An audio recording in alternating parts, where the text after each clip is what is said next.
Bien, vamos a iniciar entonces la clase de arquitectura neoclásica en Europa, que forma parte de la unidad temática 2, donde vemos paralelamente neoclasicismo y romanticismo, tanto en Europa como en América, durante los siglos XVIII y XIX. Centrémonos por un momento en el contexto. Habíamos dicho que vamos a hablar del neoclasicismo empezando por el siglo XVIII y luego finalizando en mediados del XIX, que es nuestro periodo en el que abarca el neoclasicismo y el romanticismo también. Sin embargo, como antecedente, para fines del siglo XVII, tenemos a René Descartes, que como ustedes saben es un filósofo y que es muy conocido por su obra El discurso del método de 1637. En esta obra importante, él dice una frase, entre otras que son también relevantes, donde se habla de no aceptar nunca como verdadero lo que con toda evidencia no reconocieses como tal.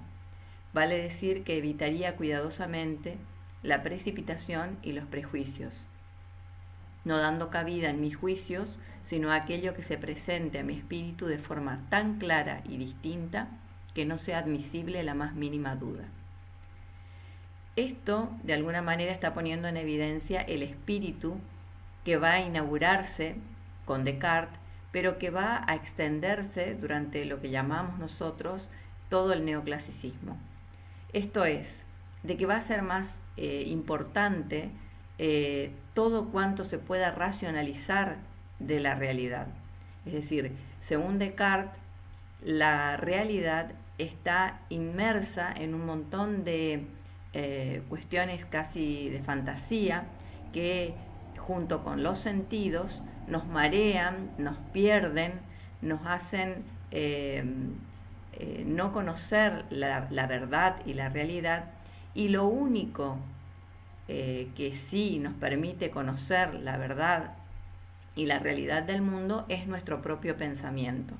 Es decir, aquello que nosotros podemos intelectualizar o podemos racionalizar. Por eso es que él dice que no hay que reconocer nada de la realidad que no tenga una evidencia racional, ¿sí? Ya que para él los sentidos, es decir, el tacto, el olfato, la vista, el oído, nos engañan. O sea, todo lo que tiene que ver con lo físico nos engaña. Y solamente lo mental, lo intelectual, es lo que nos puede acercar a conocer verdaderamente la realidad que nos rodea. Boileau, que también es un pensador de la época, está más emparentado con esta idea justamente de conocer a través de los sentidos y no del intelecto,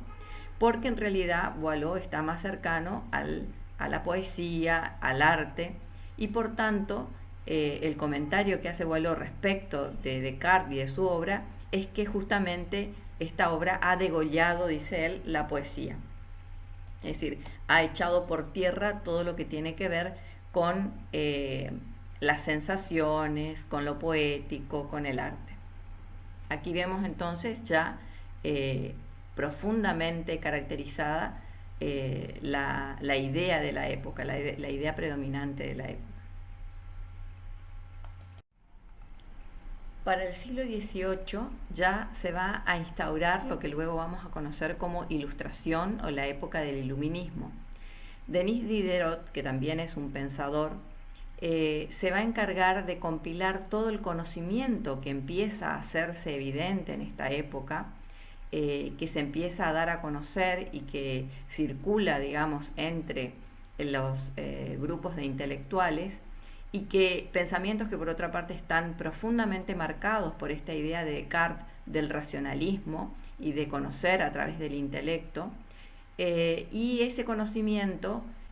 justamente Diderot lo que intenta es de que no caiga en saco roto, sino que fuera recogido de alguna manera por algún tipo de codificación o de códice donde pudiese contenerse todo ese conocimiento. Y esto va a ser finalmente la enciclopedia, lo que va a llamarse enciclopedia, que va a ser justamente, se va a reunir entre 1751 a 1772. Por lo tanto, si tenemos que sintetizarlo, la enciclopedia va a ser la sistematización y codificación de todos los conocimientos de la época, va a ser el origen justamente de la ilustración, porque a partir de allí va a ser un referente al cual todos van a recurrir, todo mundo va a recurrir, ya que es la fuente del conocimiento, donde todo lo que se conocía en ese momento de alguna manera estaba impreso en esa serie de libros. El principio más importante de la ilustración es que la infelicidad proviene de la ignorancia, por lo tanto, cuanto más sepamos, seremos más felices. Hay allí también cierta valoración respecto del conocer. Y, por supuesto, que lo que se entiende como más importante es la educación y la cultura. Y por tanto también se entiende que la educación y la cultura ilumina la vida de los hombres, por lo tanto la luz de la razón va a ser quien guíe con su iluminación el camino de los hombres y de su conocimiento. Aquí a la derecha tenemos la portada, una de las primeras portadas de la enciclopedia de Diderot. Bueno, acá justamente se habla de la época en que se publica en Francia la primera enciclopedia, que va a ser, como dijimos hoy, de autoría de Denis Diderot y también de D'Alembert, otro pensador que colabora con Diderot en la ejecución de la enciclopedia. Como se dijo también, lo que pretendía era recoger todo el pensamiento ilustrado, llamado desde entonces así, a partir de la época de la Ilustración. Su interés era educar a la sociedad porque entendían que una sociedad culta, es decir, que piensa por sí misma de manera independiente, era la mejor manera de asegurar el fin del antiguo régimen. El antiguo régimen es el absolutismo monárquico y, por tanto, como todo absolutismo, con toda la dictadura y las dictaduras que van de la mano del absolutismo. Y se entiende aquí, y aquí hay un valor importante y un agregado a nivel de pensamiento político, que es entender que el absolutismo y las dictaduras se basaban justamente en la ignorancia de los pueblos para dominarlos. Por lo tanto, combatiendo la ignorancia, habría mayor independencia de los pueblos, menor sometimiento de los pueblos a los absolutismos. En cuanto a la enciclopedia, en su redacción colaboraron también otros pensadores ilustrados como Montesquieu, como Rousseau, que habla del inicio de la sociedad, digamos, y de cómo se configura la comunidad en sociedad, y Voltaire. Todos, por supuesto, hostiles a la religión revelada, ya que entendían que el absolutismo monárquico y la Iglesia eran dos poderes que se abusaban del pueblo y que fundaban justamente su poder en la ignorancia de la mayoría de la población. Aquí tenemos hacia la derecha la portada del libro de los elementos de la filosofía de Newton, que también es otro pensador, en este caso un físico, cuyo pensamiento empieza a develarse en este momento, en 1738. Estos tres pensadores que mencionábamos recién, por supuesto, tienen obras que de alguna manera se encargan de distribuir y hacer visible y hacer pública este tipo de ideas que van a ser un poco el bastión de esta época, el bastión ideológico de esta época, como por ejemplo Montesquieu, Rousseau y Voltaire. Una de estas obras importantes e insignes de la época es El espíritu de las leyes, de 1748, obra del filósofo Montesquieu. Aquí se recrea el modelo político inglés, que es el sistema de separación de poderes, o monarquía constitucional, y que se considera entre todos el mejor en su especie, el mejor modelo, digamos, político y administrativo, como garantía contra el despotismo. Justamente lo que se pretendía era poder aplacar, digamos, el sistema del absolutismo monárquico y el despotismo consiguiente. Según este autor, que era francés, los poderes ejecutivo, legislativo y judicial deberían estar siempre separados y no concentrarse en las mismas manos, que era lo que de hecho sucedía con las monarquías absolutas. Otro de los pensadores importantes es Rousseau, que produjo uno de los trabajos más importantes de la época, que fue el contrato social. Esta idea política está basada en la voluntad general y en el pueblo como depositario de la soberanía, es decir, es el pueblo el que en realidad tiene y detenta el poder. Y expone que la única forma de gobierno legal será aquella de un Estado republicano, es decir, republicano en el sentido de que la cosa de todos sea realmente de orden público. Eso es lo que quiere decir en definitiva república, res pública, donde todo el pueblo legisle independientemente de la forma de gobierno, ya sea monarquía o aristocracia.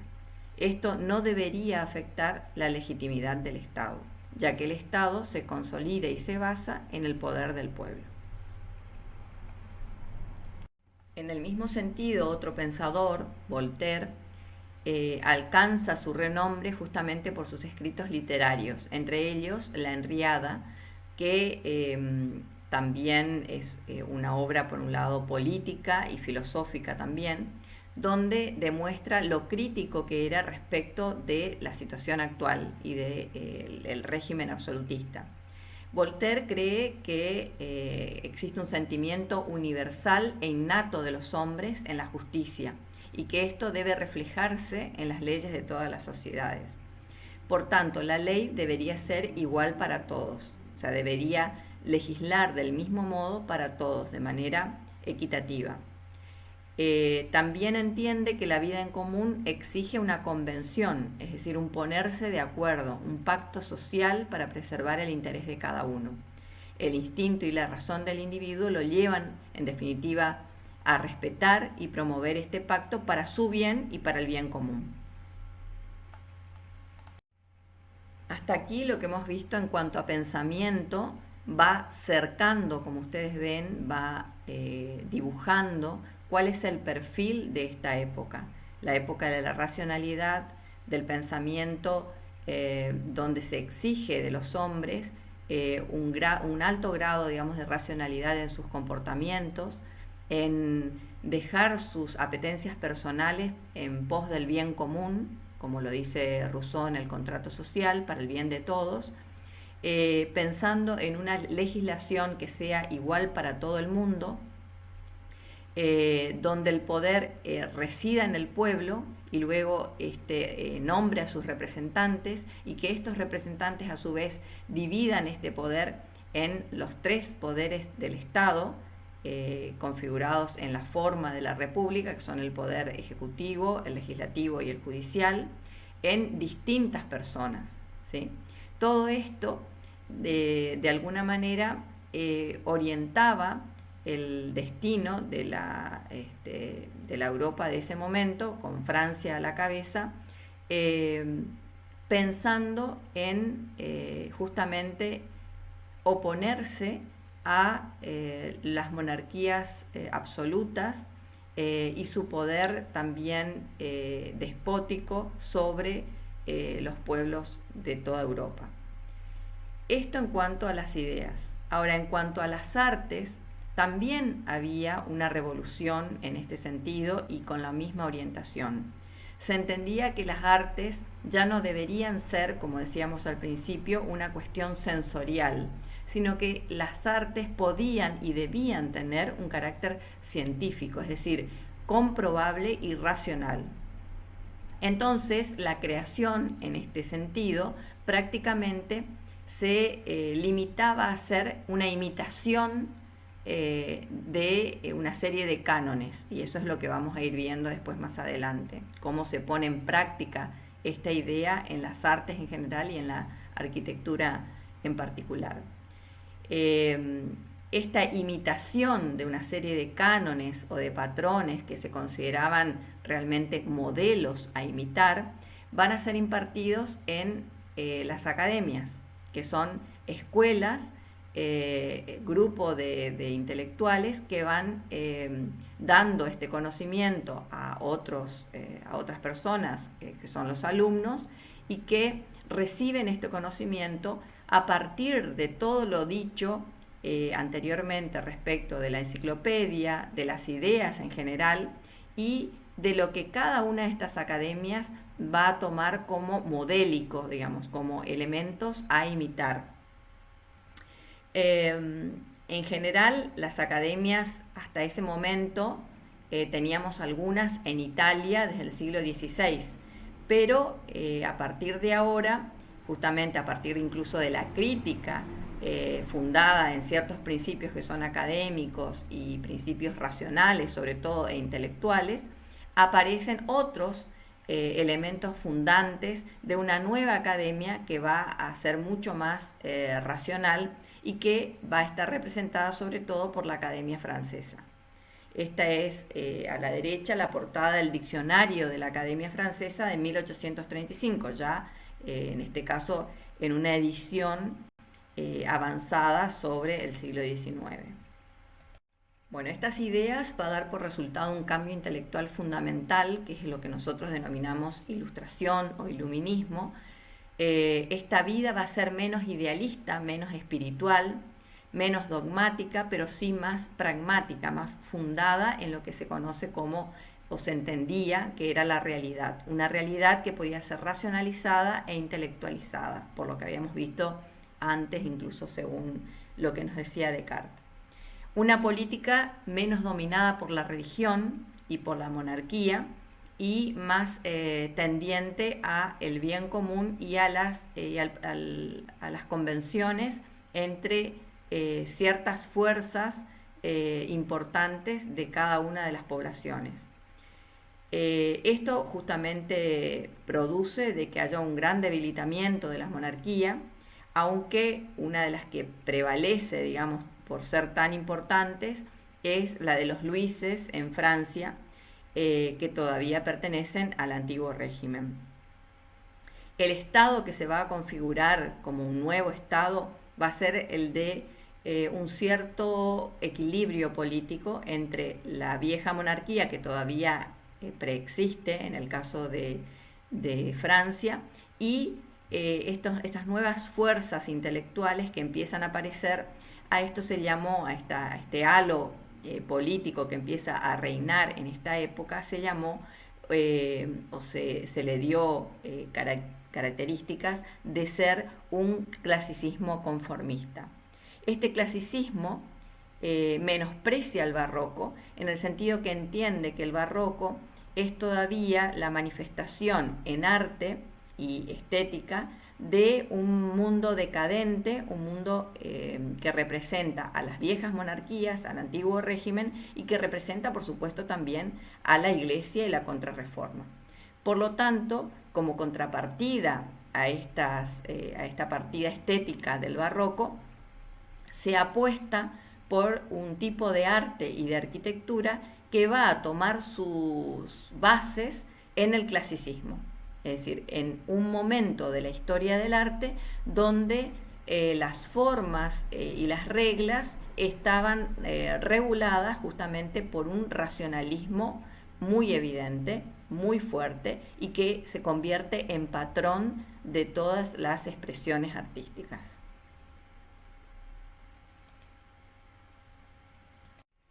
En el mundo, como panorama político, es el momento de las grandes, más que nada de ver las consecuencias de las grandes expediciones hacia el Nuevo Mundo sobre todo, pero también hacia África y hacia Asia, de las grandes potencias. Esas exploraciones que se habían iniciado en la mayoría de los casos en los siglos anteriores, en el siglo XV, XVI y XVII, van a ser sustituidos en este caso por la explotación de las riquezas de esas colonias. Es decir, llega un momento en que lo que se puede extraer de las colonias es más importante de aquello que se puede conocer de esos nuevos mundos. En algunos países, respecto ahora al panorama político, existen monarquías parlamentarias como en Inglaterra, que es una de estas potencias coloniales muy importante, es decir, donde la monarquía permanece, no deja de estar en el poder, pero a su lado se encuentra un parlamento que de alguna manera hace de contención de las decisiones de la monarquía. Esto se debe justamente a que los monarcas quieren mantener el status quo. En España, sin ir más lejos, la monarquía sigue prevaleciendo y, por supuesto, en relación a esto que mencionábamos de las grandes potencias con sus colonias y también hacia adentro de la propia Europa, hay un gran aumento de la burocracia, es decir, cada vez más empieza a engrosarse la cantidad de personas que van armando, digamos, todo este sistema de representación y de dilación o mediación entre los monarcas y finalmente las colonias o el pueblo. Esto significó, por supuesto, una pérdida importante de tiempo en un montón de cuestiones que antes se solucionaban mucho más rápidamente. En este momento se solucionan, pero después de muchísimo tiempo. En este sentido, vale la pena comentar de que en América, por ejemplo, en los virreinatos que se empiezan a conformar ya para esta época, en América como representación del Reino de España, en el caso de Centroamérica y de Sudamérica, todas las decisiones que se daban de parte de los monarcas llegaban con un retraso absoluto a las colonias. Este retraso, por supuesto, era mucho más importante en el caso de las colonias por su lejanía, pero también se hacía evidente esta dilación en la propia Europa, en el propio sistema burocrático de cada una de estas monarquías. Para 1750, es decir, mediados del siglo XVIII, tenemos un punto culmine importante que es la primera revolución industrial. Europa comienza a distanciarse del resto del mundo y a asentar las bases de la futura sociedad industrial debido justamente al desarrollo, sobre todo en Inglaterra, de la industria pesada y de la minería. Los comerciantes llegan a tener una primitiva alianza con los agricultores para aumentar la productividad y esto, por supuesto, a mayor aumento de productividad se genera también un mayor aumento de la demografía de la población y esto se acentúa mucho más a partir del siglo XIX. Es así como se transita en el cambio de una economía que es eminentemente agrícola hasta ese momento y artesana y manual a una economía más bien centrada en la industria y en el comercio. Una industria que empieza a dar productos cada vez mejores y más rápidos, con menos esfuerzo y que por tanto produce más, hay más productos para comercializar. Justamente la ideología en la cual se basa este desarrollo de esta técnica propia de la industria y también de los principios del comercio que se relacionan con esta industria, tienen que ver con el racionalismo y con la razón, porque van de la mano, por supuesto, de la innovación científica. Es decir, en la medida que hay mayor cantidad de conocimiento, es que se puede perfeccionar las máquinas, se pueden perfeccionar los modos de producción, se puede perfeccionar los transportes, se puede llegar a comerciar más y, por supuesto, se puede abultar más las arcas de cada uno de los gobiernos de la época. Es también la época en que no solamente se utiliza lo producido de agricultura y ganadería de la propia Europa, sino que también se extrae materia prima de las colonias. Entonces, la industria que se tiene en Europa un poco se alimenta de toda la materia prima extractiva, de este carácter extractivo que tiene Europa respecto de sus colonias, con sus potencias más importantes en ese sentido, como pueden ser Inglaterra, España y Portugal. Bien, en este panorama se da para 1775 a 1783 una guerra importante que se conoció como la Guerra de la Independencia, que es justamente la independencia de las 13 colonias que eran inglesas, o sea, de dominio del reino inglés, y que estaban en la costa de Norteamérica, en la costa atlántica de Norteamérica. estas colonias costeras que estaban sobre el Atlántico Norte, que por supuesto dependían de Inglaterra, en algún momento se niegan a pagar impuestos a Inglaterra. Porque en realidad hay un conflicto de la propia Inglaterra que se llamó la Guerra de los 7 años, donde Inglaterra se ve envuelta en este conflicto y quiere defender de los franceses justamente a las colonias que le pertenecen en principio por haber sido conquistadas por Inglaterra. Ahora, para poder tener esta defensa, Inglaterra lo que pretende es que las propias colonias le paguen un impuesto para poder ser defendidas ante los franceses. Esto se nota realmente como un abuso de parte de Inglaterra. Las colonias en este sentido se sublevan y por tanto inicia todo un proceso que va a terminar con otro conflicto armado, ya en este caso entre los colonos que están en Norteamérica y la propia Inglaterra, y para 1776 finalmente esas 13 colonias van a proclamar su independencia de Inglaterra. Para 1783 recién el Parlamento inglés, por supuesto presionado también por la opinión pública y demás,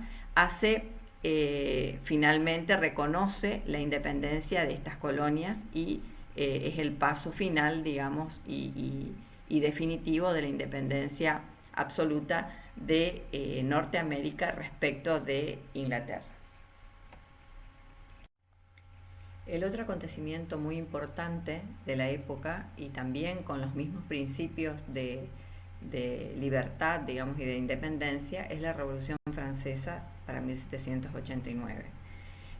Por supuesto, para este momento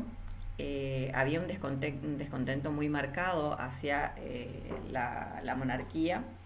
que por otro lado tenía carácter de absolutista, como les había dicho. En este caso, el último Luis, digamos, del que estamos hablando ahora es Luis XVI, de la dinastía de los Luises, que se había convertido en un rey muy débil, con una corte aparte corrupta, muy ineficaz en cuanto a los asuntos del Estado, y también, por tanto, ajena a los problemas del pueblo, más centrada en sus propios intereses que en el bienestar de la población. Entonces, esto hace que, básicamente, con estos principios intelectuales de los que hablábamos antes, pero por este descontento general del pueblo más llano, justamente se produce una rebelión contra el rey y lo toman preso. Esto colapsa toda la sociedad del antiguo régimen, la monarquía y todo su corte, y finalmente se intenta redactar una constitución para 1791, luego de esta revuelta, donde Francia se instituye como monarquía constitucional, es decir, una forma política similar, por ejemplo, a la que tenía por entonces Inglaterra. Pero, sin embargo, para 1792 hay una segunda revolución y se constituye lo que se llamó la Convención, que vuelve a ser una reunión, digamos, o una asamblea donde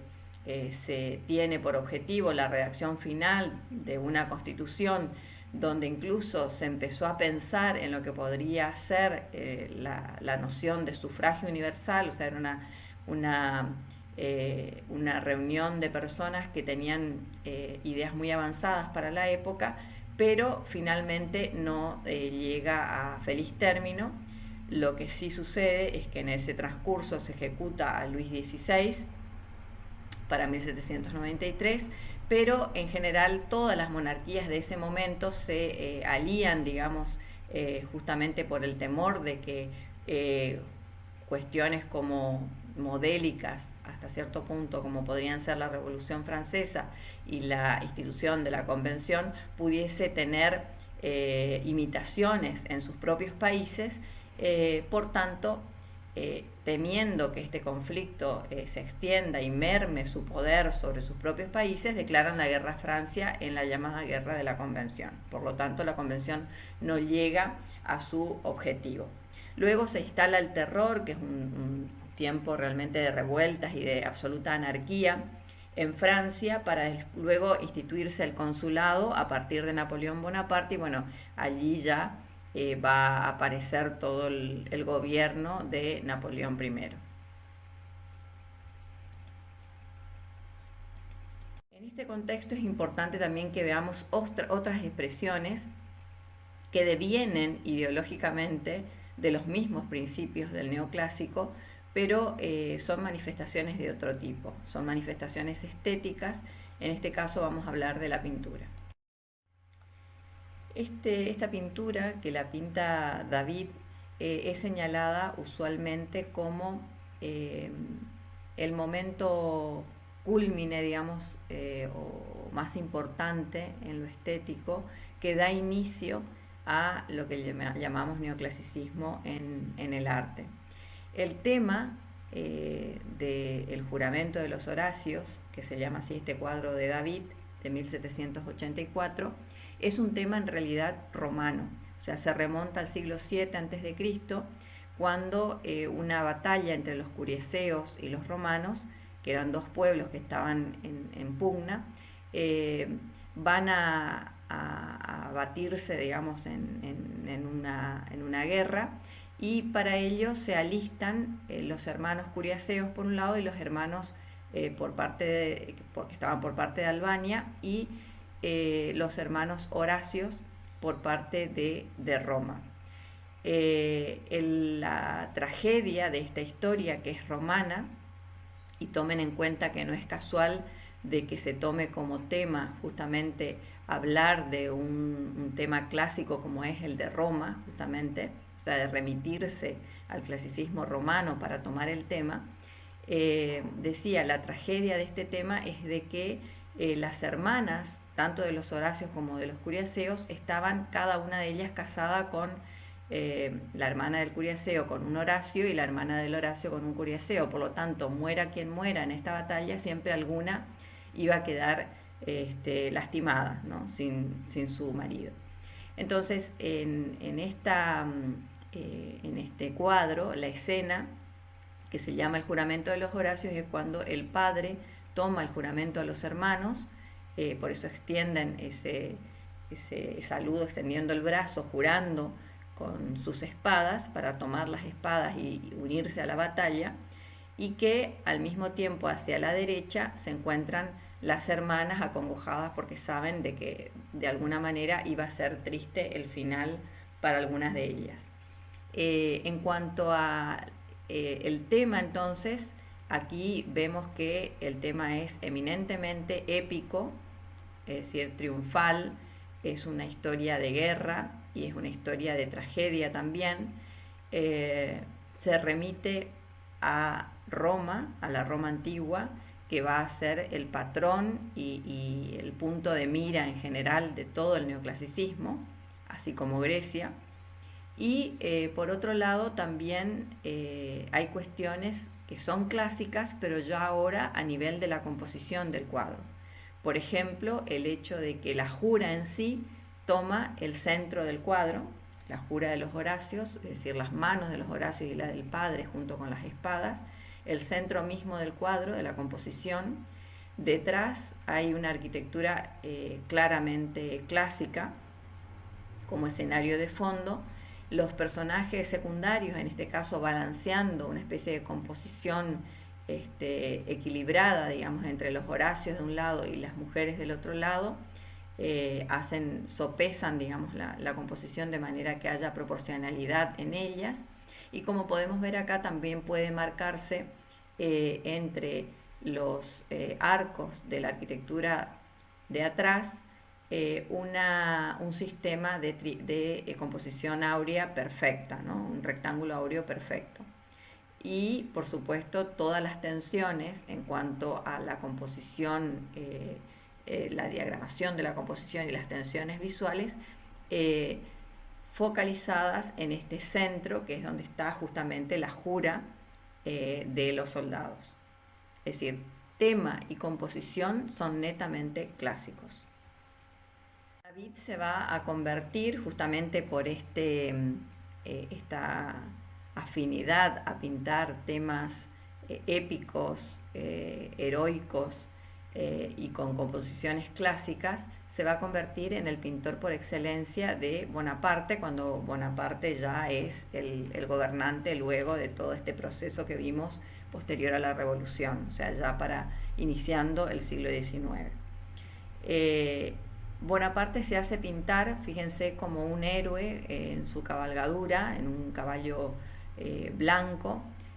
como un héroe que va a ir a la batalla con una especie de capa,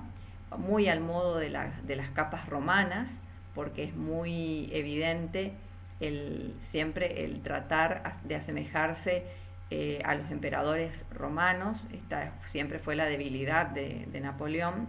en cuanto a su imagen. Y bueno, de esta manera también en la composición puede verse de que en el centro está Napoleón. Hay una composición que tiene cierta diagonal marcada por el caballo, por las montañas de atrás, que se cruzan con el centro, que es vertical, digamos, que es el cuerpo del propio Napoleón, marcando un centro en la composición. Esto mirado por los ojos de David. Por otro lado, tenemos la visión de Delaroche, que es un autor más bien, y ahora va a aparecer aquí una palabra que les va a resultar a partir de ahora bastante familiar, un autor más cercano a la realidad, digamos, y a lo romántico, es decir, a mostrar las cosas un poco más como son y no tan de manera épica, ¿sí? No tan heroicas.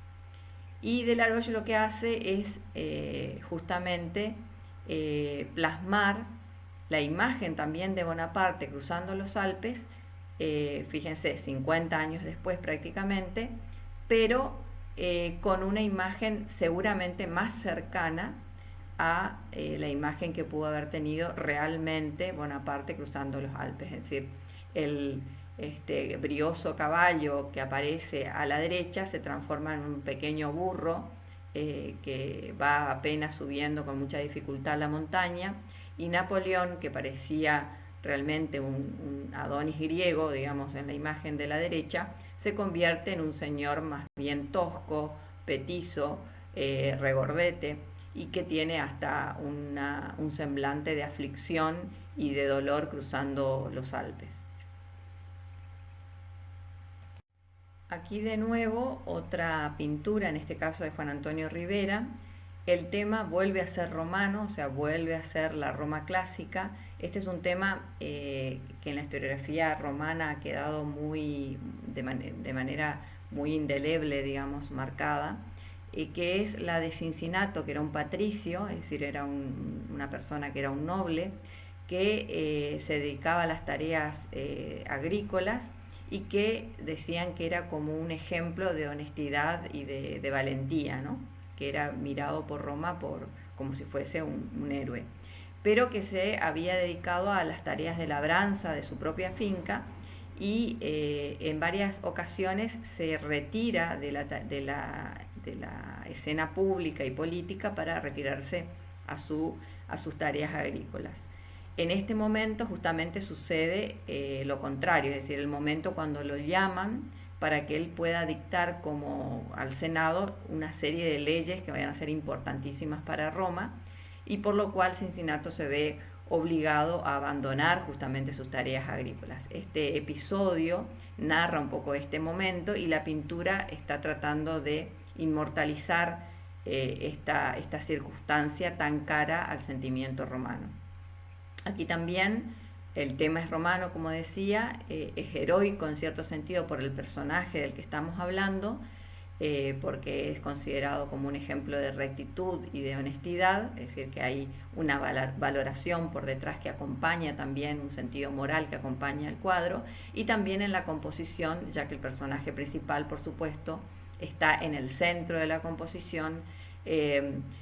Todos los rasgos son absolutamente, por un lado, naturales, pero por otro lado tienen la perfección, digamos, de aquello que se entiende como con cierto idealismo, ¿no? Los perfiles agudos de los personajes, la pose incluso potente que tiene el personaje principal, y siempre, por supuesto, todo en la escena de la composición, donde la luz se hace incluso más evidente y deja más en clara el perfil de cada uno de los personajes. Pasemos ahora a ver arquitectura. Los valores en general de la estética van a trasladarse de algún modo desde la pintura también hacia la arquitectura. En cuanto a sus características, vemos que existe la recuperación de los criterios clásicos, la influencia del arte griego y romano, el hecho de ser un arte racional y ordenado, claro. Los criterios clásicos de los que hablamos son los propios de Grecia y de Roma: la armonía, el equilibrio y la proporción, el trabajar con órdenes clásicos en el caso de la arquitectura. En el caso de las esculturas, por ejemplo, la perfección en la talla y el modelado. En la pintura, que las composiciones sean ordenadas y simétricas, como acabábamos de ver, con colores fríos y de dibujo preciso. Y en cuanto a los criterios morales, siempre se trata de exaltar virtudes morales, como veíamos hoy. Los personajes que se toman son personajes que son distintivos justamente por su comportamiento moral y heroico, y en general se rememoran pasajes heroicos de la antigüedad clásica. Los principios arquitectónicos que van a prevalecer van a estar dictados también por la enciclopedia, es decir, por la propia enciclopedia de Diderot que acabábamos de ver. La arquitectura va a ser capaz de influir en el pensamiento, es lo que creen los hombres de esta época, que de algún modo la arquitectura es capaz de enseñar algo y de influir de alguna manera en los hombres y en sus costumbres. Los programas arquitectónicos van a surgir como una novedad, porque van a estar esencialmente puestos al servicio del hombre de manera muy evidente. Van a aparecer las bibliotecas, justamente con esta aparición y este apogeo del conocimiento, el conocimiento para todos, un conocimiento universal. Los hospitales, ¿no? También con esta idea de una salud que sea no estar cada uno en su casa, sino poder llegar a cierta igualdad de condiciones para todos los hombres en cuanto a los beneficios de la salud. Los museos, que es justamente que todos puedan conocer restos o ruinas romanas y griegas que son expuestos en estos lugares de conocimiento y de exposición. Y los teatros, es decir, todo tiene que ver con el bienestar del hombre, pero sobre todo con su bienestar intelectual y racional. En este sentido, se rechaza, por supuesto, como habíamos dicho, la arquitectura del barroco por considerarla de carácter más emocional, es decir, por aludir más bien a las cuestiones sensoriales, cosa que en este momento están totalmente desprestigiadas. Se busca en el pasado un modelo universal que va a ser Grecia, porque es el símbolo de la democracia, y Roma, el símbolo de la república. O sea, van a reparar en el periodo republicano de Roma. También van a valorizar los tratados, los antiguos tratados manieristas, como pueden ser los de Palladio, los de Vignola y del propio Vitruvio, ¿no es cierto?, que es, por supuesto, anteriores, de la época romana. Van a ser estos tratados los que van a reflotarse y van a convertirse en los patrones estéticos de la arquitectura del momento. Hay dos autores teóricos importantes. Ustedes saben que siempre cada época, desde el Renacimiento para acá, va a tener su teórico importante, personas que van a ser arquitectos, pero sobre todo van a hablar de cómo debe ser la arquitectura y van a ocuparse de hacer más evidente los principios que rijan a esa arquitectura. Ellos van a ser Francesco Milicia, con sus principios de arquitectura civil de 1781, que va a ser también como una especie de tratado donde se van a configurar todos los principios que según Milicia debería tener la arquitectura, esta nueva arquitectura, y Marc-Antoine Loyer, que en sus ensayos sobre la arquitectura y observaciones sobre la arquitectura, que son dos obras importantes de Loyer, van a exponerse una serie de principios similares a los de Milicia, que van a tener en común cuestiones referidas a que, por ejemplo, los edificios tengan una función esencial y práctica, es decir, que no se pierdan en los devaneos propios de la formalidad o de la superficialidad, sino que tenga que ver básicamente con que cumplan una función práctica y la cumplan de manera esencial y eficiente. Luego, que los órdenes sean elementos constructivos y no solamente decorativos. Esto es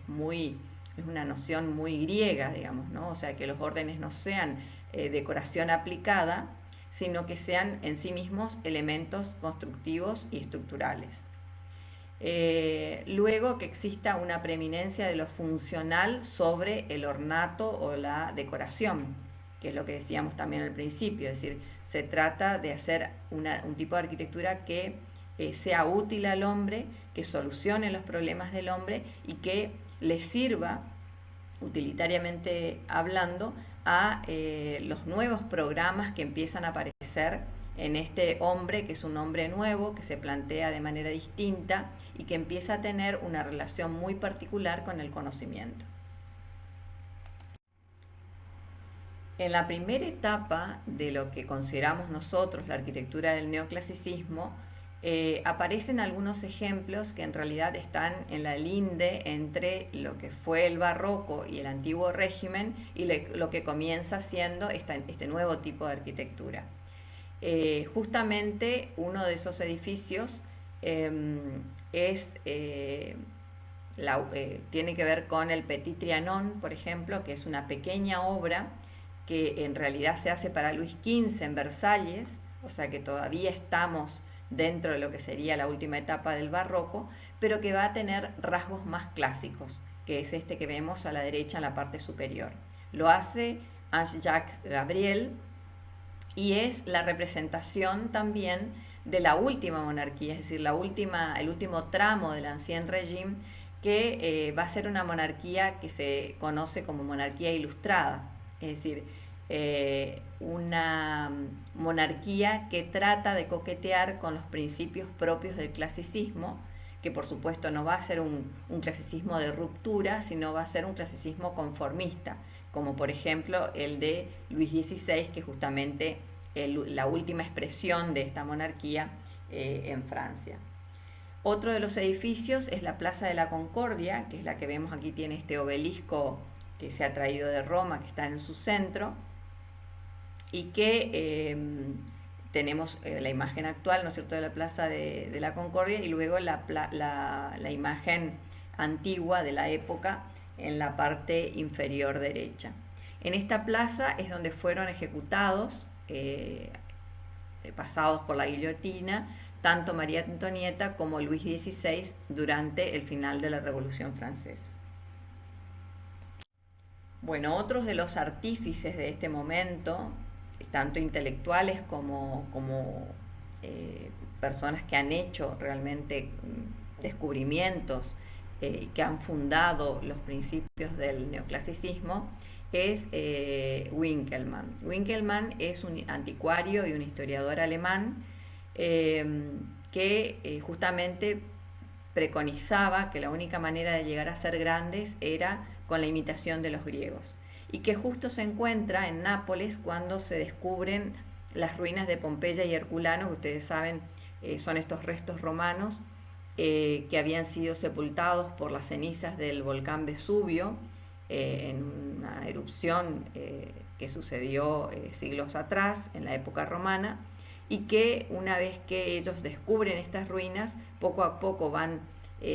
desenterrando, digamos, los vestigios romanos de entre las cenizas, y empiezan a darse cuenta que todo lo que quedaba por debajo de las cenizas está tal cual como en la época romana y había sufrido muy poco deterioro. Gracias a eso se pudo conocer mucho de cómo vivían los romanos y cómo era su arquitectura, justamente.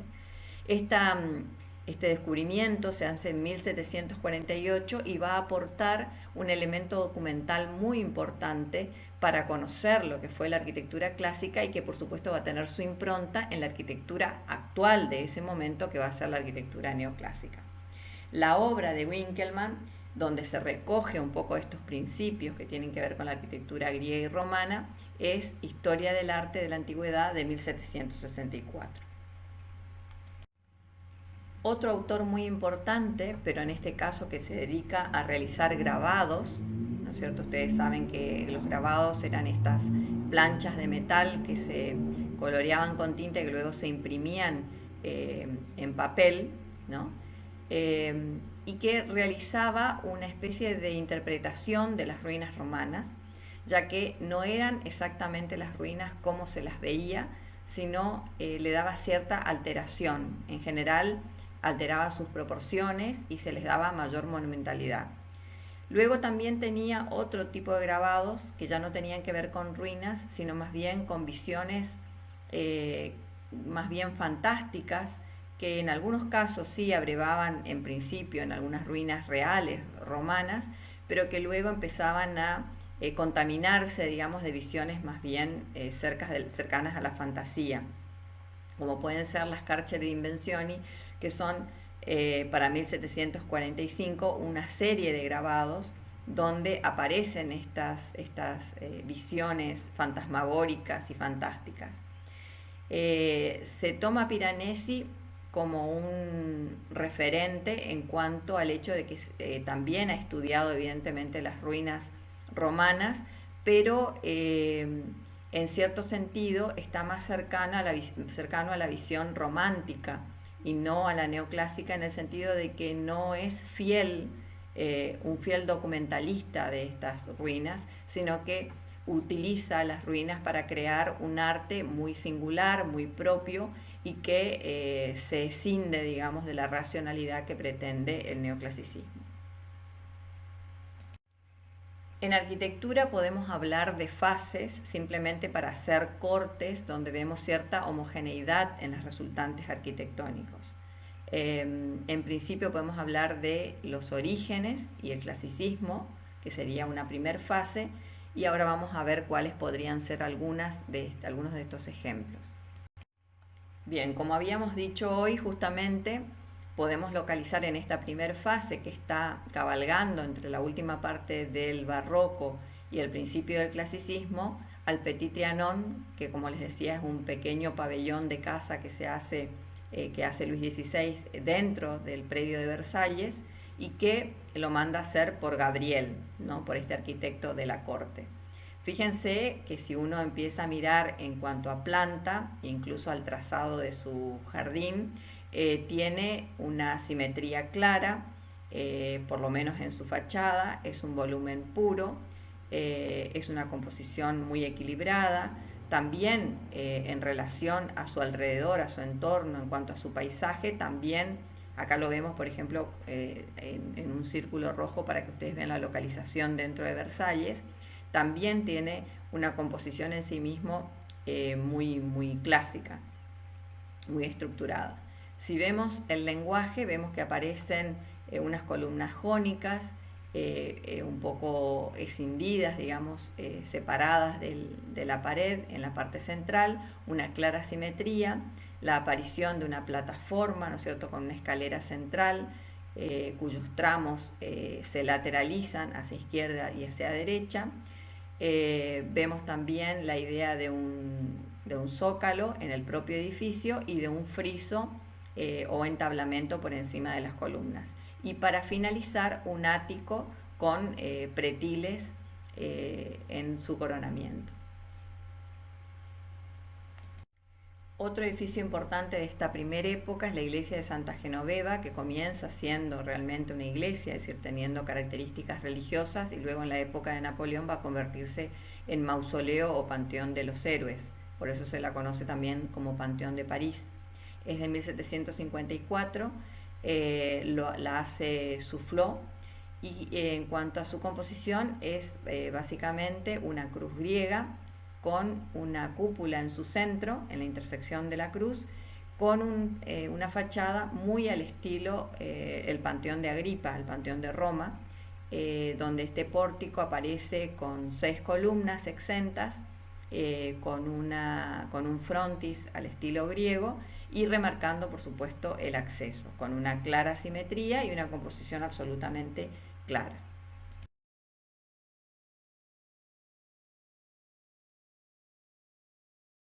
Bien, estas imágenes son para remarcar un poco la simetría en la fachada, el elemento trilítico con el frontis, con formas puras, muy propio de los frentes griegos, pero también los que son tomados como frentes romanos en los edificios más importantes, tanto en los templos eh, como en algunos edificios públicos romanos. La cúpula también en el centro, pero retrasada respecto de la fachada. Sin embargo, la cúpula para poder visualizarse ocupa un tambor considerable que tiene cierta altura como para exponer la cúpula en altura, de manera que el frontis no tape la aparición de la cúpula, sino que se exponga la cúpula y aparezca por encima de todo el conjunto. Este tambor tiene una serie de columnillas a su alrededor que le dan también cierta elevación, como decía, y cierta relevancia a la cúpula al final de toda la composición. En cuanto a la planta, es evidente el trabajo de la simetría en esta cruz griega, que es una cruz griega, pero que en cierto sentido se desfigura al ponerse este atrio en la parte de adelante, que le otorga un acceso bien marcado, y una especie de ábside en el altar al finalizar el recorrido, ¿no? En la parte, en el trayecto longitudinal. Luego tenemos la cúpula, que evidentemente se coloca en el centro, apoyada sobre estos pilares que forman un cuadrado en la zona de la proyección de la cúpula. Luego tenemos cúpulas a los lados de los brazos, digamos, del centro, tanto en el sentido transversal como longitudinal, configurando 4 cúpulas más pequeñas alrededor. Vemos que el perímetro del edificio es murario, donde las columnas empiezan a comportarse como pilastras hacia el lado interno, y luego aparecen una serie de columnas también exentas en el interior, configurando un recorrido doble alrededor de toda la cruz griega. Por otra parte, hay una serie de columnas que son los soportes de cada uno de los módulos donde se insertan las cúpulas menores, ¿sí? A los 4 lados que mencionábamos al principio. Bueno, acá puede verse en un corte, incluso lo podemos ver en vista desde abajo y también en esta especie de perspectiva hacia la izquierda, como la cúpula efectivamente se apoya en estos pilares, que por supuesto tienen adosados una serie de pilastras, donde se cuida de repetir siempre el lenguaje clásico. Es una cúpula casetonada que adquiere una impresión de profundidad dada por un lado por los casetones, por el achicamiento de los casetones, pero que tiene también la particularidad de tener una iluminación cenital que se da justamente por una superposición de cáscaras sobre la primer cúpula hasta llegar a la última cúpula, que va a ejercer la función de cubierta, ¿no? Donde después va a aparecer la linterna. Fíjense, en el corte podemos ver esta superposición de cáscaras en forma de cúpula, hasta incluso configurar 2 linternas superpuestas para llegar a finalizar la última, donde ingresa realmente la luz del exterior. Esto hace que la luz sea una luz clara, diáfana, donde también claramente se muestren las molduras, entonces no haya ningún efecto de claroscuro, ni efectos de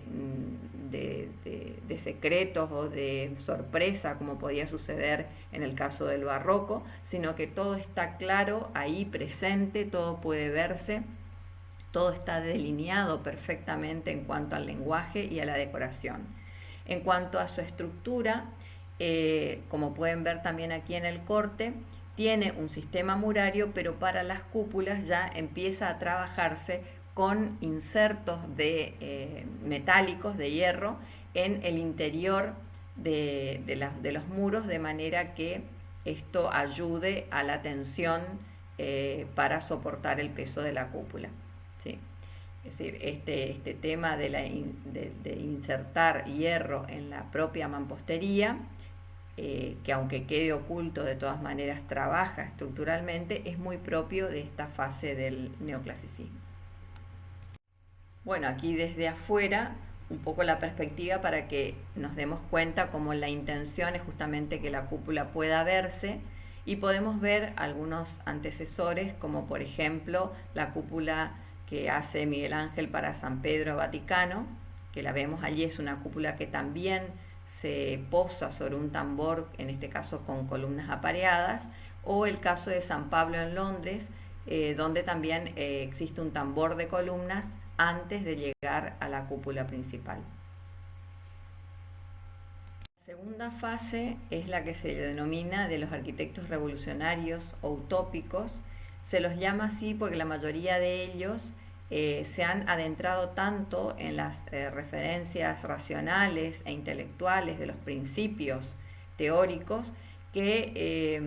muchos de ellos han quedado justamente en esta fase nada más que teórica, y poca cosa se ha podido llevar adelante. ¿Sí? Ahora vamos a ver un poco cuáles son sus representantes.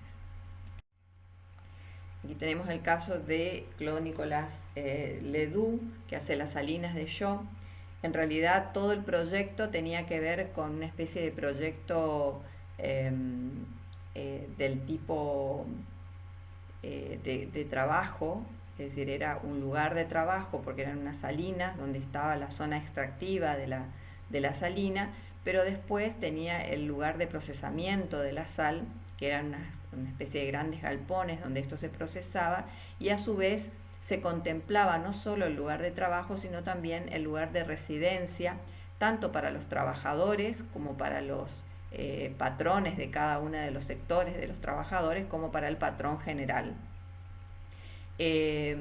Tenía en sus orígenes cierta intención, y por eso también se los llama utópicos, cierta intención de que estos lugares de trabajo fueran también lugares de una convivencia armónica entre los trabajadores del lugar, donde el trabajo, la recreación, la vida en común fuese una convivencia armónica entre los trabajadores. Por eso es que aquí, por ejemplo, podemos ver en este caso la casa del director y algunos pabellones, que es la zona que se pudo construir, pero la mayoría de todo el proyecto, que es, como les decía, un proyecto prácticamente urbano, no se llegó a concluir. Ledoux también trabaja en la Barrière de la Villette, en realidad una serie de barrières. Barrières eran como una especie de puertas de la ciudad, eran 45 en todo París, y que eran lugares que se destinaban para ser lugares de control de acceso a la ciudad, donde también se pagaba algún tipo de impuesto por el ingreso a la ciudad. Todas estas barrières, y que acá tenemos incluso a la derecha una especie de serie tipológica de las barrières que había pensado Ledoux para París, todas comparten en cuanto a su fisonomía la idea de una planta, en la mayoría de los casos centralizada, muy al estilo también de la arquitectura clásica, con tambores y cúpulas, con frontis al estilo griego, con pórticos griegos, y siempre algún tipo de combinación de estas formas típicas, puras y clásicas. En este caso, la Barrière de la Villette de 1785, que la vemos aquí porque se conserva todavía, y es la única que se conserva. Primero vemos aquí abajo lo que había quedado en su momento, luego por supuesto de la guerra y demás, los vestigios, las ruinas que habían quedado de esa barrière, y luego de restaurada lo que llega a ser la de la barrière terminada.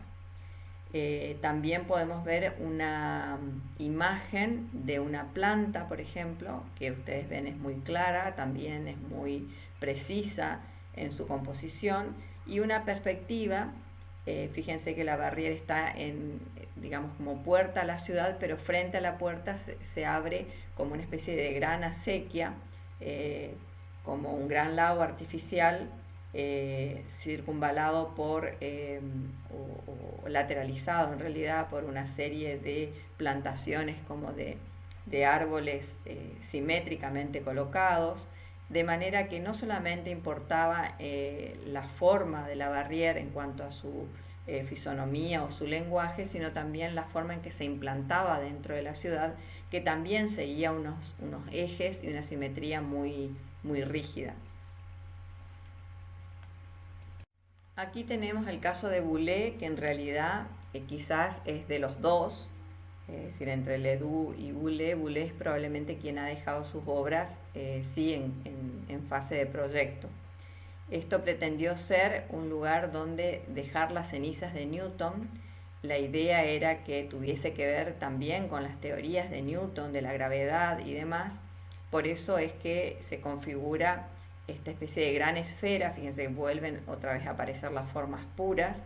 Incluso se limpia muchísimo la decoración. Ya ni siquiera la decoración clásica puede verse, sino termina siendo casi un elemento puro, geométrico, sin decoración,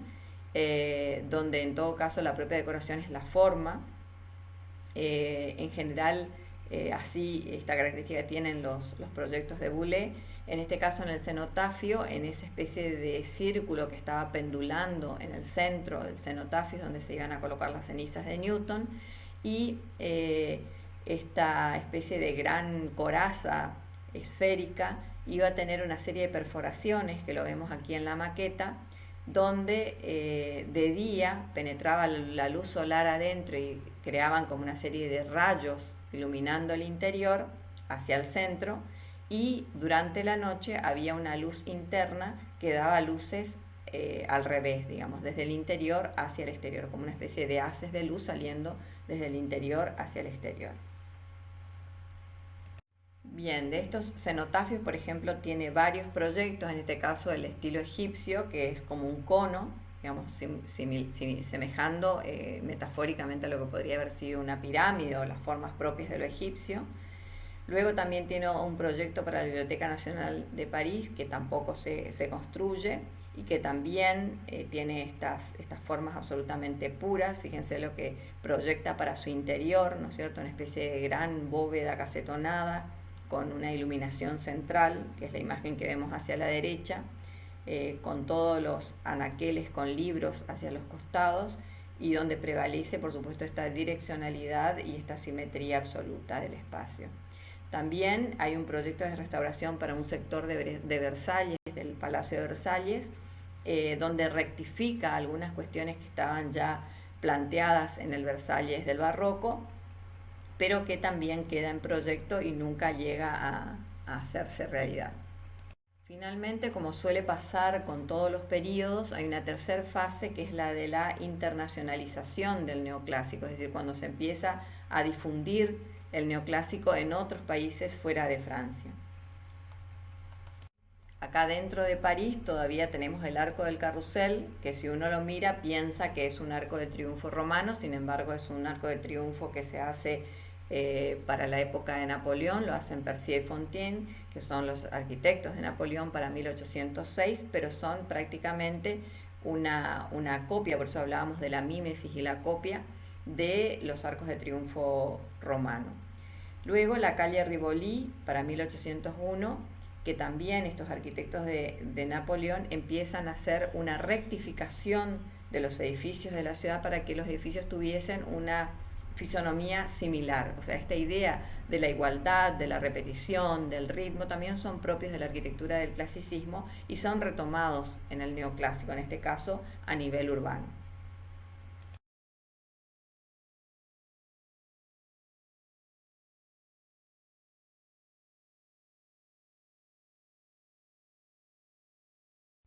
Bueno, acá la Madeleine, que es una iglesia que la hace Vignon y que se asemeja mucho a un templo griego, es decir, acá estamos retomando la arquitectura griega. Existe, como en los templos griegos, una sucesión de columnas alrededor de todo el edificio, pero a diferencia por ahí de la arquitectura griega y más asemejándose quizás a los templos romanos, tienen accesos en sus lados menores, o sea, tanto hacia el frente como en la parte trasera tiene unas escalinatas que suben el podio, ¿no es cierto?, y llegan al nivel del acceso de la iglesia o de la zona de atrás de la iglesia. Tiene una zona de nártex, como toda iglesia, como un espacio de transición en el primer módulo. El otro módulo está ocupado por una cúpula. Lo mismo sucede con las cúpulas siguientes en la parte interna. En esto no tiene que ver con la arquitectura griega, ya que la cúpula no era usada en la arquitectura griega. Esto es un poco una mixtura entre lo que sucedía en algunos edificios romanos y lo que sucedía en la arquitectura griega, y finalmente se termina en un ábside, que es donde está el altar de la iglesia. En cuanto a su fachada, también permanece siempre la simetría absoluta y los elementos clásicos propios de cualquier fachada de templo griego, de templo romano, es decir, la sucesión de columnas exentas en el atrio, el entablamento y el frontis. Esto que parece tan griego desde afuera, en el interior se revela francamente romano. Es decir, estos interiores tienen más que ver con la sucesión de cúpulas que nosotros podemos encontrar en unas termas romanas, más que en los interiores de lo que podría ser el Partenón, por ejemplo. Es decir, una serie de cúpulas con sus pechinas que terminan en estos grandes pilares, que a su vez se revisten con esta suerte de columnillas adosadas o pilastras que van conformando el lenguaje clásico de todo el perímetro de la iglesia. Bien, habíamos dicho que la enseñanza de la arquitectura era importante en el sentido de que era el momento de las academias donde se enseñaba arte y se enseñaba también arquitectura, como la Academia de Bellas Artes de París. En cuanto a la enseñanza de la arquitectura en particular, vamos a ver cuáles son sus principios. Aquí lo tenemos a Jean-Louis Durand, que fue profesor de arquitectura en la Escuela Politécnica, desde que se funda la Escuela Politécnica hasta, desde 1795 hasta 1830. Su enseñanza está basada en la economía, la funcionalidad y la racionalidad de la arquitectura, que por otra parte son los principios propios del neoclasicismo de los que estábamos hablando. Y va a inaugurar un método que se llama de composición arquitectónica, que es muy importante conocer, ya que es un método que probablemente haya subsistido hasta hace muy poco tiempo en las escuelas de arquitectura, que se trataba justamente, como su nombre lo indica, de componer una serie de plantas que ya estaban establecidas para determinadas funciones, es decir, había plantas que se adecuaban más a la función templo o museo u hospital, y casi como tipológicamente. Y a su vez también, como vemos aquí, había una sucesión de fachadas que eran propias de esas plantas o de plantas similares y que podían combinarse entre ellas o podían intercambiarse. Que esta especie de catálogo, digamos, de formas, tanto en planta y en alzada, es lo que podemos ver acá hacia la derecha, tanto en la parte superior como en la parte inferior.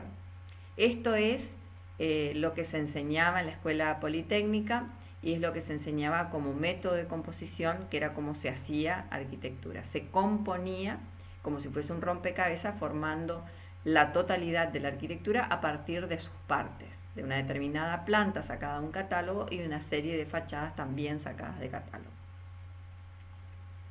En cuanto a las obras teóricas de Durand, las más conocidas son para 1799 el compendio y paralelo de edificios de todo género, viejos y modernos, que es un primer libro que contiene ejemplos arquitectónicos antiguos y modernos donde todos los planos están a la misma escala, por lo tanto se puede hacer un paralelo y se los puede comparar. Justamente ese era su objetivo, comparar las diferentes arquitecturas a lo largo de la historia para aprender de ellas. El otro libro es Precisiones y lecciones de arquitectura dadas en la Escuela Politécnica, que contiene sus lecciones de arquitectura en la Politécnica. En el primer volumen se expone este complejo método de proyectar, que es el que decíamos, el método de composición, y otro método también para analizar un edificio, es decir, tanto para proyectar como para analizar el edificio. Para analizar un proyecto uno debería ir de lo complejo al detalle, y para componer un edificio, poder realizarlo en el proyecto, uno tiene que ir del detalle a lo complejo. En el segundo volumen de esta misma obra analiza los diferentes edificios que componen una ciudad. Como les decía, en esta última fase del neoclasicismo vemos también su influencia en el resto de Europa. Vamos a ver algunos de estos países donde llega el neoclasicismo, como por ejemplo el neoclasicismo alemán. Bueno, aquí en Alemania tenemos la Puerta de Brandeburgo, en Berlín, obra de Karl Gotthard Langhans, que es un ícono hoy por hoy de la ciudad de Berlín y que tiene justamente o se caracteriza por 3 cuerpos que pueden asemejarse los cuerpos laterales a una especie de templos romanos y el cuerpo principal también a un pórtico al estilo romano, donde no podemos dejar de ver también la alusión casi al arco de triunfo, ¿sí? Pero sin la masa muraria que solemos ver en general en los arcos de triunfo romano. Por arriba, en la zona del centro de la composición, aparece una cuadriga, es decir, un carro tirado por 4 caballos, que es un elemento muy propio de los romanos y simbólicamente tienen que ver con la idea de triunfo justamente, ¿no? O sea, de nuevo esta referencia a lo romano y a lo clásico y a los elementos propios de la arquitectura clásica romana. Bien, aquí tenemos la Gliptoteca de Múnich, también en Alemania, de Leo von Klenz. La Gliptoteca es un lugar donde se conservan esculturas. Habíamos dicho que uno de los programas que aparecen es la idea de museo, ¿no es cierto? En este caso va a ser un museo específico para resguardar esculturas. En cuanto a su composición, también es una composición muy clásica, muy al modo romano. El perímetro del edificio es muy claro, pero después internamente cada uno de los espacios que conforman, por ejemplo, las alas de habitaciones sucesivas en forma de anillo alrededor del patio, tienen formas particulares, algunas circulares, otras más cuadradas, otras más rectangulares, pero en sí mismas encierran y tienen una forma particular, que están conectadas por pasadizos, digamos, internos entre ellas. Además, estas habitaciones dan a este patio central que de alguna manera ilumina y ventila todo el conjunto. Aquí podemos ver, por ejemplo, algunos de esos pasos en la gliptoteca que realmente nos hace ver todo un sistema, por ejemplo, en este caso de bóveda de arista a la izquierda en la parte superior, y una sucesión de pasos o de puertas que comunican un espacio con otro, siempre sobre un mismo eje, ¿no? Dando una cierta idea de profundidad muy al estilo clásico. Aquí también vemos la fachada, como les decía, que parece un templo griego, un templo romano, con una serie de escalinatas para llegar a salvar esta distancia que tiene todo lo que sería el basamento, y después una serie de nichos hacia los costados con unas esculturas que en ese caso están hacia el exterior, ¿no? Además de las que se exponen en el interior del edificio. Dentro del mismo programa, un museo también, en este caso museo de obras de arte en general, tanto esculturas como otro tipo de expresiones artísticas, que lo hace Schinkel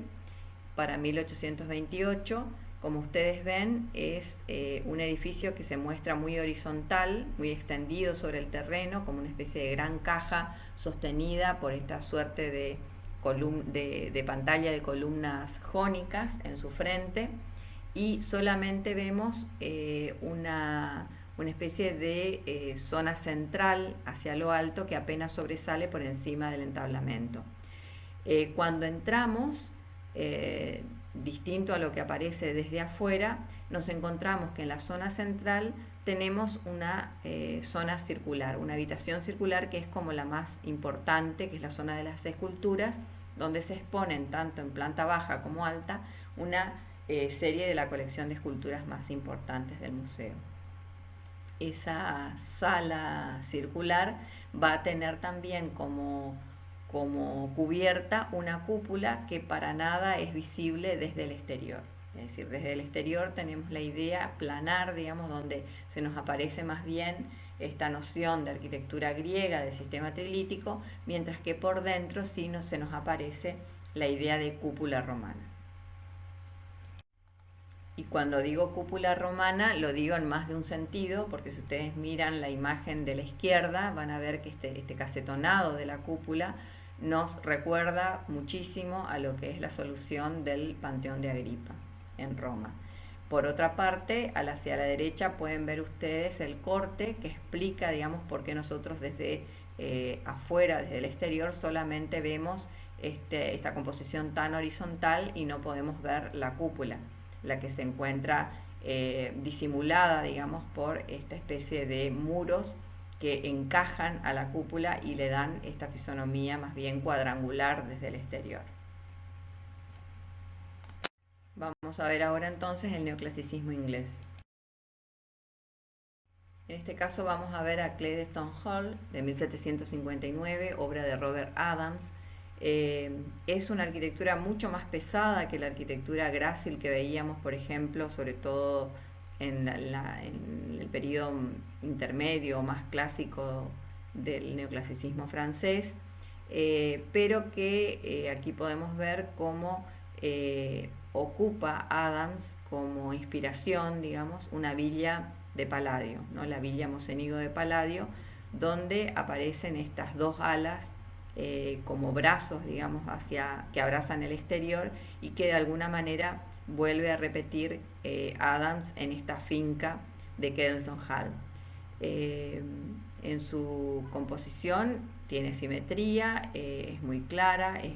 con una geometría bastante rígida también, y en cuanto a su lenguaje, es un lenguaje clásico donde aparece un cuerpo central, unas escaleras que se derraman, digamos, hacia ambos lados y llegan al jardín principal, que está en la zona del centro, y con una simetría que hace que los laterales se comporten como espejo, digamos, a ambos lados de la portada principal. También aparece la idea de basamento con un almohadillado muy evidente, rememorando un poco también lo que podría haber sido cierto manierismo, ¿no? en esa base tan tosca. Y después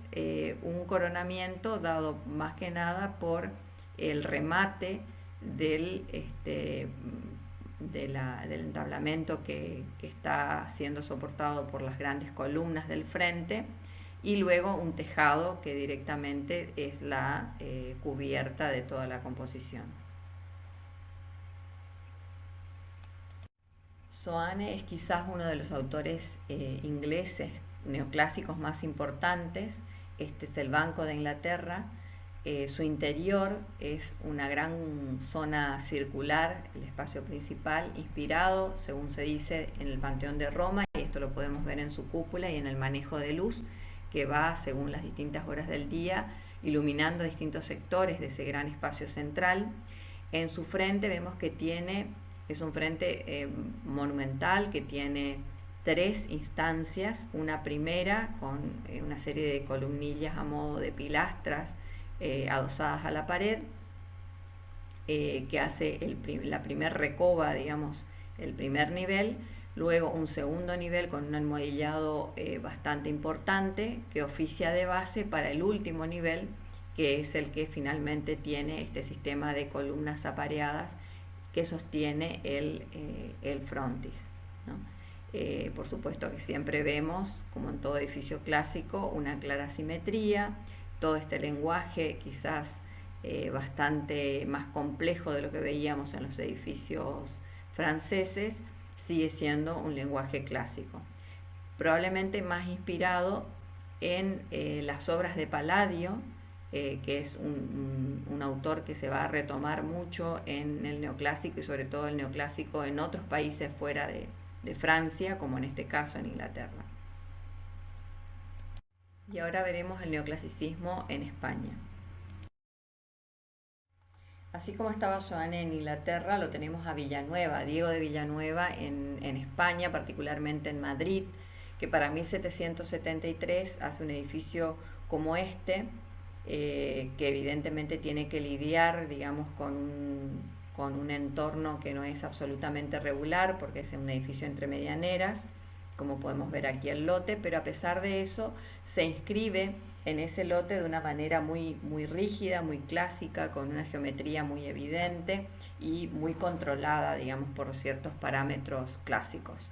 En cuanto a su fachada, también vemos que tiene una serie de estamentos, un primer estamento como más con un almohadillado más grueso, que oficia de base, que es donde está la portada, un segundo estamento que tiene a su vez dos niveles de ventanas y un último estamento que lo podemos entender como el último antes del ático y del entablamento final. Este edificio es donde se va a instalar la Academia de San Fernando, y esto también es importante porque va a ser la primera academia española y que va a ser un referente para nosotros en América. Digamos, va a haber una relación muy importante entre la Academia de San Fernando y la Academia de San Carlos ya en América, en México. Sería un paralelo de lo que sucedía con la Academia de Bellas Artes de París, digamos, ¿no? Ya que habíamos hablado de cómo este conocimiento se hace universal a través de estas instituciones que se encargan de difundir, digamos, el conocimiento de la época. Justamente en este edificio va a instalarse la Academia de San Fernando.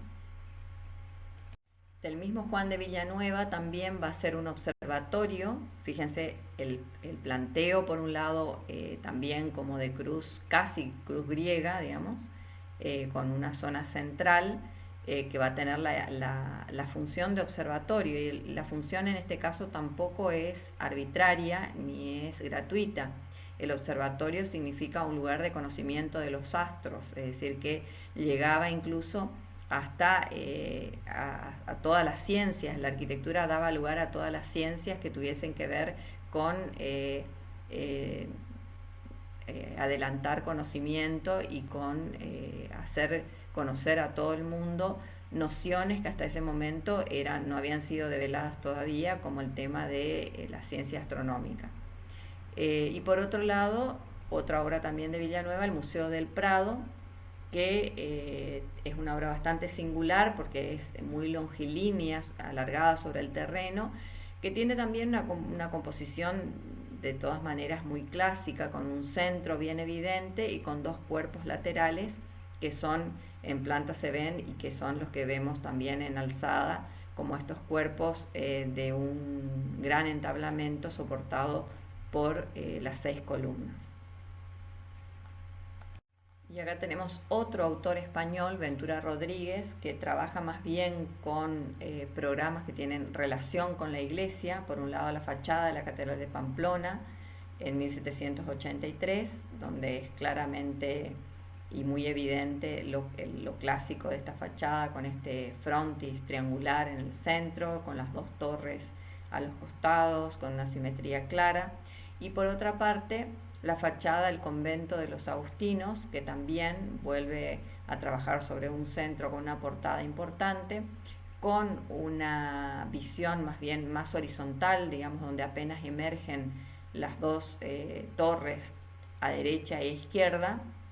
siempre con la salvedad de que se está trabajando con cúpulas que son muy comunes en el caso de los españoles, que es estas cúpulas que son más bien como de forma de campana, que lo podemos ver también en la linterna de la zona central del convento de los agustinos. Y una cuestión como para que tengan en cuenta también en cuanto a las formas que se manejan en la planta. En el caso del convento de los agustinos, que está realizada toda la planta por el propio Ventura Rodríguez, ven ustedes un estudio muy pormenorizado donde se trabaja con la proporción áurea. Es decir, que todos estos principios que son propios también del clasicismo se vuelven a retomar en el caso de la arquitectura neoclásica. Le dejamos aquí la bibliografía. La mayoría de ella está compilada en el compilado de textos número 2 de la cátedra, que versa sobre el neoclasicismo y el romanticismo en Europa y en América.